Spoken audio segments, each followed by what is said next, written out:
kiểu ăn cái này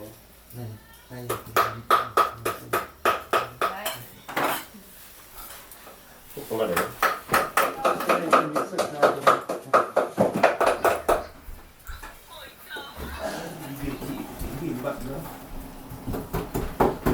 cục da với ó đẩy xin ó đẩy nó không đúng. Đây cháu xem mà cái rồi chuyển lên thằng An là chuyển lên học đường. Xiên á, nướng xong là xiên. muốn ăn cái anh muốn ăn chứ. Lá phải ao tí tiêu mà không ai nó căng. 30 thì chảy nước. Do một phát này da màu này đừng vướng vào đây để chụp ảnh phát này đã. Phát này là phát với giá trị nhất rồi. Này triệu view ngay như này đổ rượu nghệ ra. bắt chưa anh Minh ơi? Anh Minh ơi bắt chưa? Em lên một tí. Không, cứ bắt đi. Rồi, tắm ra. Phải nổ lên. Anh cởi quần dài cho em xem chân anh tí. Đi cái bạc mừ. Toàn ngủ.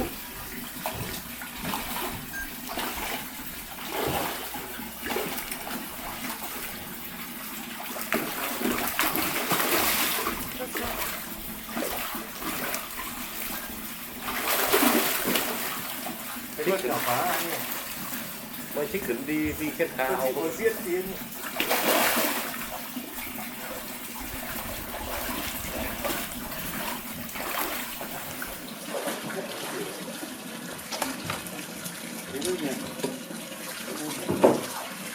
Này mà chứ nó khá luôn mà.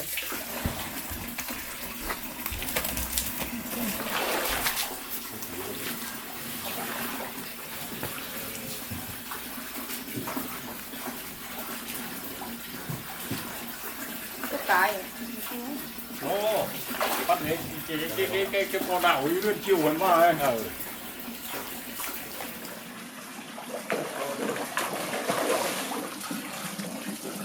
thôi ta là em mi ăn nằm thung nằm khá đâu ăn đai Coi này coi tới rung bắt ra. có đâu tôi chi tua hết ăn nó lùa hẳn lúc Nó đủ cánh. ngắm nó không tua đi à Tôi đen với tôi làm. được thì đen nha không Cái gì chứ cả. Cứ đi mạnh mà. Đừng vì không quay. Đó, con vô. Tốt này xong nó hoàn vô.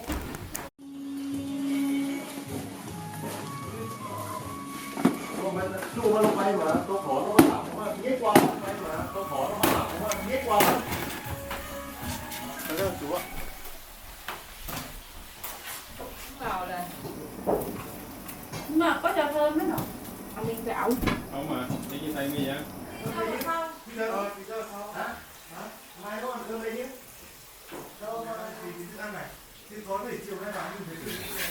Xong rồi nấu ăn các kiểu nhưng mà lúc đấy nó cũng có 18-19 tuổi năm nhất thôi. Nhìn mà. thôi con xem Cái quả này nó đang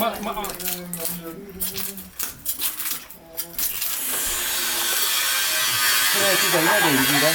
Tí để lau. Đấy, nhìn này, người nước ngoài nó nhìn nó cũng thấy mẹ sạch nước cảm cho phết đấy nhá nhỉ? Siêu phết. Siêu đấy. Lau đi. Cái này là không cho dính nước. Đậu béo thì không. Đấy. Ok rồi. Bảo bạn ấy công đoạn này cuốn cho nó khô. Thao. Đấy, để đây. Anh tập trung các bạn đấy nó. thế là chế mày về kẹp về mày kẹp trên bài Như thế đấy kẹp. tiền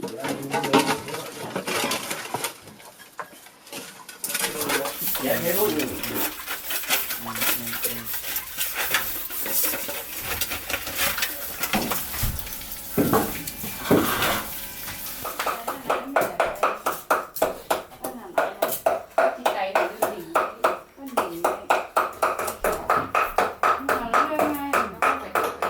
Màu hạt hung thôi đấy kìa. Nhưng mà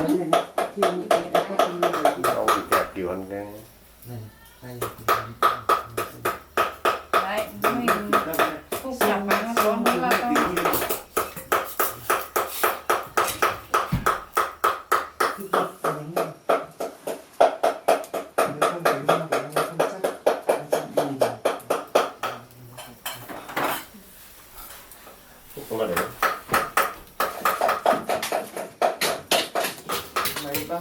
cùng đó từ đầu đến chân là hết đây này đó. đây đây có đây Dù sao nó cũng nối được vào cái kia để mà nó cố định được cái đầu, không có tí nữa cái đầu nó mềm nó rơi. dùng que xiên Tí nữa sẽ là hợp.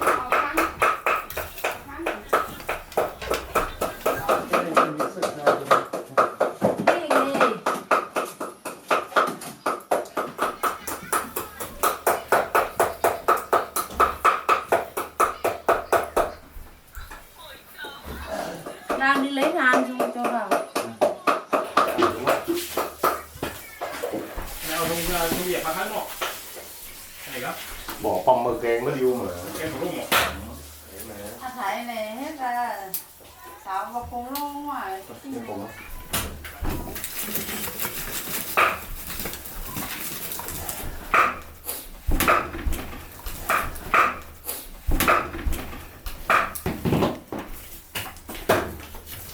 lợn này ngon lắm đi sơn hôm qua làm con lợn quá ngon luôn làm chỗ nào chả làm Sáng nào cũng làm biết làm. biết làm Biết rồi, nhưng mà Ở đâu cũng biết làm rồi cũng sắc. lúc đấy một buổi làm bánh, chắc là bánh có nhiều bánh. Bánh dày bánh vợ mà. bánh dày bánh thôi không sao Bánh đen kìa.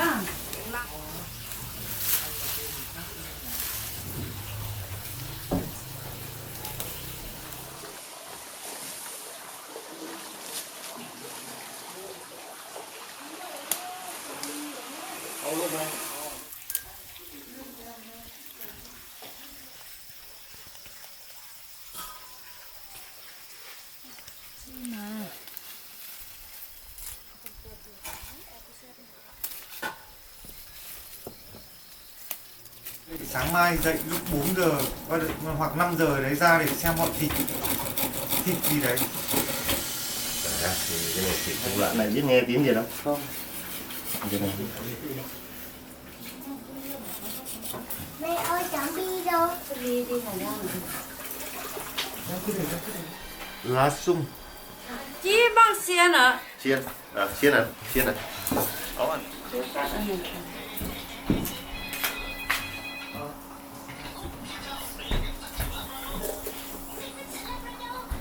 chừng than ít được không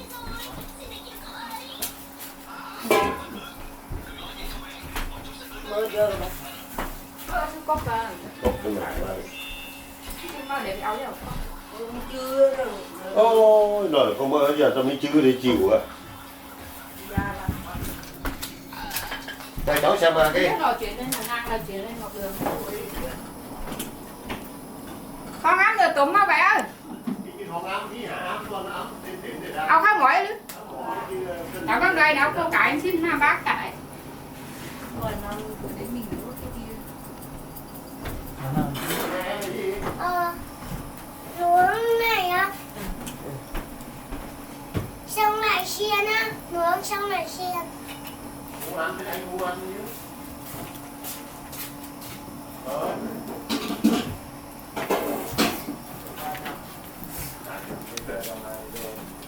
để tí đó để xem khách có đến ra không đó ôi Chả phải áo. Chỉ tiêu mà. Không ai nó căng. Ba mươi thịt chảy nước. Dần này.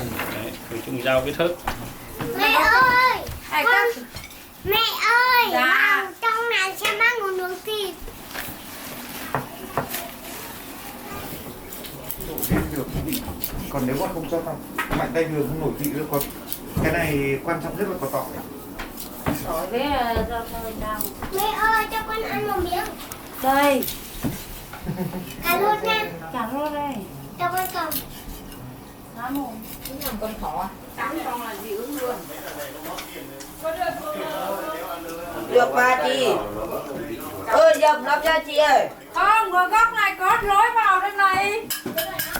Góc bên này, ở đây góc cứ cho lấy cái lưới ở đây. Cắt hộp bột lên bếp đi. đấy trong tia này có đĩa có phải coi Đĩa được đĩa như bên này thu để xúc tôi của phải để hôm mẹ tôi dùng tiền đây cũng phải dùng cái Trời ơi bài này không cứ bóng đi cái măng cái vào không. thế rồi cái này cháu bỏ Đây đâu cho đâu đấy. Đây là tí nước tí nước vào ngồi mình bắt vào đây bạn là mình thế cháu chuyển sang mâm kia một bát nữa. Ủa này nó mà rửa tay nước chanh cái này. Đấy, coi, quét rồi bác. Vệ sinh rồi bác. Quét. Cái này để lại một tí để cho. Gái nó gọi món nữa. À thế à.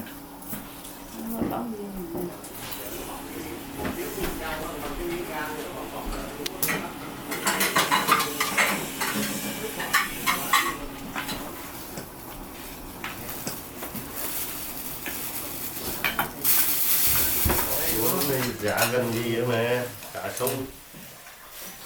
Cái này là gắp được phải con sâu, con hảo lo gắp luôn cho sếp có tay. Nó vui ăn cơm đi. Đấy. Ăn cà rốt. Đúng rồi, ăn cà rốt. Chứ nếu thì đi ngoặt ở đây rồi thì Nghĩa là có cái sạch sẽ không tiếp đấy. đi Cho ngoặt cô cho đến người ta cái gì? Ô, ăn Đấy. cơm nào. Nhiều đây. Cho một phát phải ra màu này đừng vướng vào đây để chụp ảnh phát này đã. Phát này là phát với giá. Ở bên kia nhá, áo Huế thì ngay này. Khóa đi khóa này không có. Cứ phải đóng vai áp khóa một nó nặng sốc Anh nhủ ra nó ra thì người ta thấy có ghiêng người ta không dám ăn. Đấy, chiếc cái đặt vào đây, nhòm vào đây. Đấy, xong gấp vào đây. Bẻ này. Lấy tay bẻ cả khúc ấy.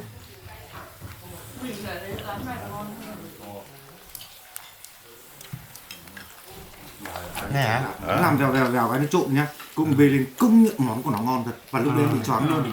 Em bị choáng ra man em bảo là chứng tỏ là ngày xưa ấy báo